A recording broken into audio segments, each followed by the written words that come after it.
Hello friends and શિક્ષક મિત્રો, તો આપણે ઘણા બધા સમયથી આ રાહ જોતા હતા. તો કે ભાઈ શેની રાહ જોતા હતા? તો કે ભાઈ આપણે જ્ઞાન સહાયકમાં ફોર્મ તો ભર્યું હતું, પછી હવે હમણાં આવ્યું શું, મેરિટ આવ્યું. આખે આખું જ્ઞાન સહાયકમાં જે કોનો વારો આવ્યો છે ઈ. તો હવે મેરિટ આવ્યા પછી હવે અત્યારનું લેટેસ્ટ અપડેટ છે કે ભાઈ હવે શાળાવાર પસંદગી કરવાની છે. આપણે કઈ શાળામાં જોબ કરવી, બરાબર, તો ઈ શાળાની પસંદગી આપણે અહીંયા કરવાની છે. તો પહેલેથી લઈને છેલ્લે સુધી તમે વિડીયો જોઈ લેજો, તો એમાં ખબર પડી જશે કે શાળાની પસંદગી છે એ કઈ રીતે કરવી. તો ચાલો વિડીયો સ્ટાર્ટ કરીએ. તો hello dear students and dear teachers મિત્રો, welcome back to our new video. અને ચાલુ કરીએ છીએ આપણે વિડીયો. તો સૌથી પહેલા તમારે કોઈ પણ ગૂગલ ક્રોમમાં આવી જવાનું છે, અથવા તો કોઈ પણ તમે બ્રાઉઝર વાપરતા હોય ત્યાં આવી જવાનું, અને અહીંયા લખવાનું છે તમારે જ્ઞાન સહાયક. તમે લખશો એટલે વેબસાઇટ ખુલી જશે. આવી રીતના વેબસાઇટ ખુલી જશે. પછી અહીંયા નીચે આપણને જો આ એક ઓપ્શન એડ થઈ ગયું છે, જ્ઞાન સહાયક માધ્યમિક શાળા પસંદગી માર્ગદર્શક સૂચનો. આમાં માર્ગદર્શક સૂચનો આપ્યા છે. અને અહીંયા નીચે તમારે શાળાઓની પસંદગી કરવા માટે તમારે લોગિન અહીંયા નીચેથી કરવાનું છે, બરાબર. તો અહીંયા નીચે ક્લિક કરશો એટલે આપણને આ રીતે ટાટ ટેટના નંબર આપવાના, સીટ નંબર આપશે, અને પછી આપણે શું નાખવાનું રહેશે, બર્થ ડેટ નાખવાનું રહેશે, અને પાસવર્ડ નાખી અને કેપ્ચા ફિલ કરી અને લોગિન ઉપર ક્લિક કરવાનું રહેશે. એટલે આપણે લોગિન થઈ જશે. પછી અને અંદર શું આવશે એ આપણે જોઈ લઈએ. તો અંદર જો સૌથી પહેલા તો હવે જો જ્ઞાન સહાયક માધ્યમિક શાળાની પસંદગીમાં માર્ગદર્શક સૂચનો, એમાં પહેલું છે કે ભાઈ જ્ઞાન સહાયકની મેરિટ યાદીમાં સમાવિષ્ટ થયેલ તમામ ઉમેદવારોએ પોતાના માધ્યમ અને વિષય માટે શાળાની પસંદગીની પ્રક્રિયા શરૂ કરવામાં આવેલ છે. એટલે આપણે 2-3 દિવસ પહેલા મેરિટ બહાર પડ્યું. એ મેરિટમાં જેમનું નામ આવેલું હોય એમે એ શું પસંદ કરી શકશે? તો કે ભાઈ વિષય અને શાળાઓ પસંદ કરી શકશે, માધ્યમ જે પોતાનું હોય એ.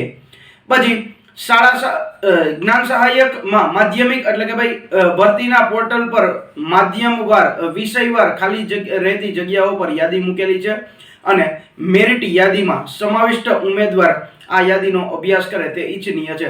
એટલે આપણને મેરિટની યાદી આપી હતી, એમાં કેવી રીતના યાદી આપી હતી? તો કે ભાઈ શાળાવાર યાદી આપી, આપણે આટલી શાળામાં છે, આટલી જગ્યા, આટલી શાળાઓ, આટલી જગ્યા છે, બરાબર. તો એ શાળા પ્રમાણે આપણે શું કરી શકીએ, આપણે અરજી આમાં સિલેક્ટ કરી શકીએ શાળા.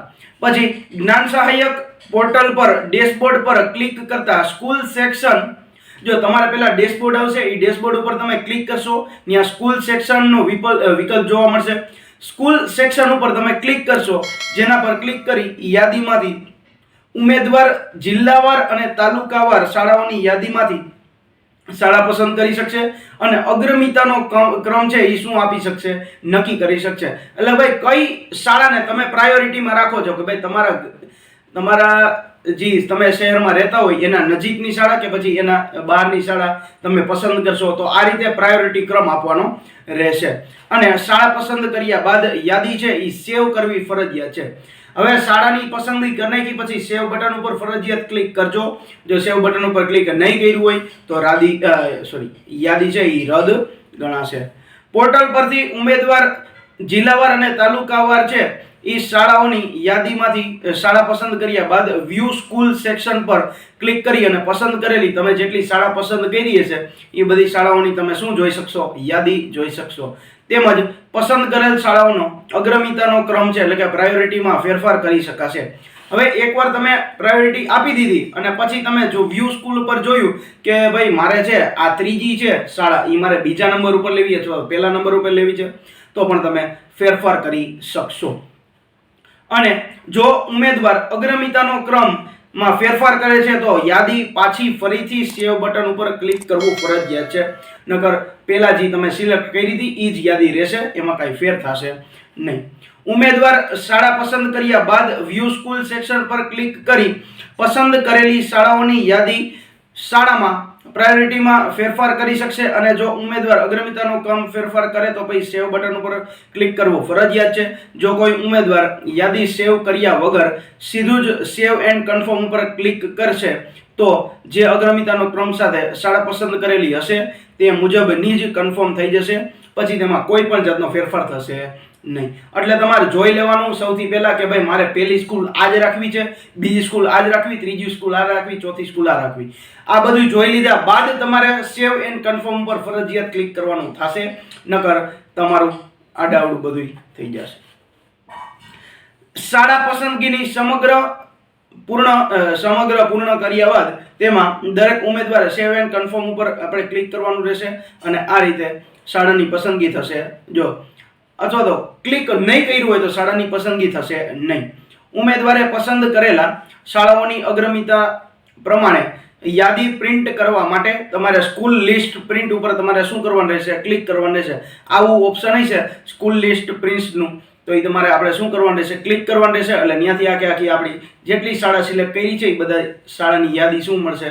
જોવા મળશે. અને દરેક ઉમેદવારે શાળા પસંદગી કર્યા બાદ પ્રાયોરિટી ક્રમ નક્કી કર્યા બાદ બાંયધરી પર ટીક કરી બાંયધરીનું એક ચેક બોક્સ આવશે એના ઉપર ક્લિક કરી અને ફરજિયાતપણે કન્ફર્મ કરવાની રહેશે. જે ઉમેદવારે યાદી કન્ફર્મ કરેલ નહીં હોય તે અરજી ધ્યાનમાં લેવાશે નહીં. ખાસ ધ્યાન રાખવું.